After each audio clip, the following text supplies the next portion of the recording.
Selamat pagi, siang, sore, dan malam. Perkenalkan, nama saya Menur Rizky dengan NIM Agri 140. Dalam kesempatan kali ini saya akan mempresentasikan ide bisnis yang saya kembangkan dalam tugas analisis industri, yaitu Motocare sebagai platform bengkel motor digital berbasis aplikasi. Nah, latar belakang munculnya ide ini adalah tingginya jumlah pengguna sepeda motor di Indonesia. Jadi sepeda motor itu masih menjadi alat transportasi utama bagi masyarakat karena lebih ekonomis dan fleksibel. Namun sebagian besar bengkel motor itu masih beroperasi secara konvensional, sehingga pelanggan tuh harus datang langsung mengantri, dan seringkali tidak mengetahui estimasi waktu maupun biaya servis gitu. Melihat kondisi tersebut, saya itu mengusulkan Motocare sebagai solusi digital yang menghubungkan pengguna kendaraan dengan jaringan bengkel mitra melalui satu aplikasi. Nah, melalui Motocare ini, pelanggan dapat melakukan booking service online, memperoleh pengingat servis otomatis, mengakses layanan darurat, bahkan juga melihat riwayat servis digital serta membeli spare part secara lebih mudah dan transparan. Nah, berdasarkan analisis lingkungan makro menggunakan framework Pastel, industri itu memiliki prospek yang sangat baik.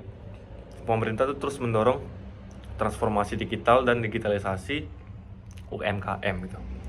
Dari sisi ekonomi, jumlah kendaraan roda 2 terus meningkat. Dan dari sisi sosial, masyarakat semakin terbiasa menggunakan aplikasi digital. Jadi selain itu, perkembangan teknologi seperti artificial intelligence atau AI, cloud computing, dan pembayaran digital semakin mendukung pengembangan platform seperti Motocare ini. Selanjutnya, berdasarkan analisis Five Force Porter, analisis bengkel motor digital itu memiliki daya tarik yang cukup tinggi. Memang terdapat persaingan yang kuat dari bengkel konvensional, bengkel resmi maupun platform otomotif lainnya. Namun, peluang pasar masih sangat besar karena tingkat digitalisasi bengkel motor di Indonesia itu masih relatif rendah gitu.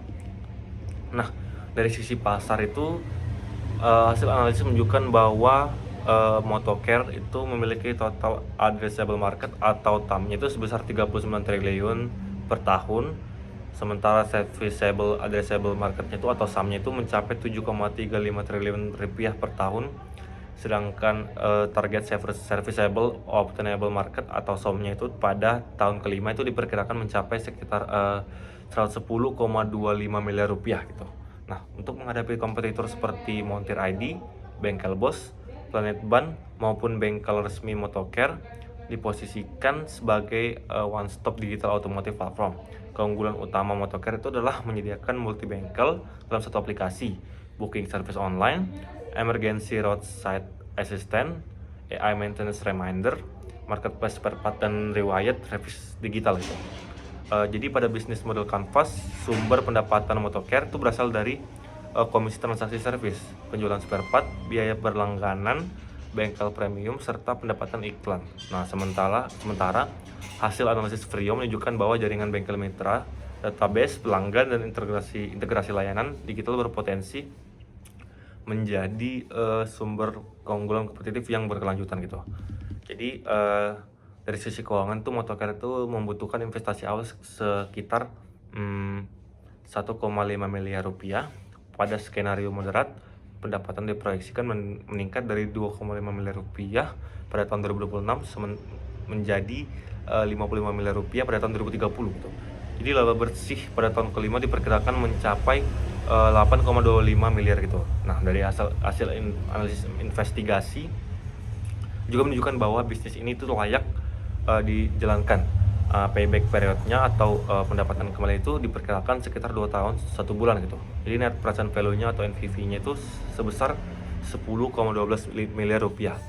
Serta internal rate of return-nya atau IRR-nya itu sebesar 68% gitu. Yang jauh di atas tingkat diskonto yang digunakan. Nah, berdasarkan seluruh hasil analisis industri, pasar, model bisnis, dan proyeksi keuangan, dapat disimpulkan bahwa Motocare itu merupakan bisnis yang layak untuk dikembangkan karena memiliki pasar yang besar. Nah, peluang pertumbuhan yang tinggi serta potensi keuangan yang menarik gitu. Jadi mungkin itu yang dapat saya sampaikan, kurang lebihnya mohon dimaafkan. Terima kasih.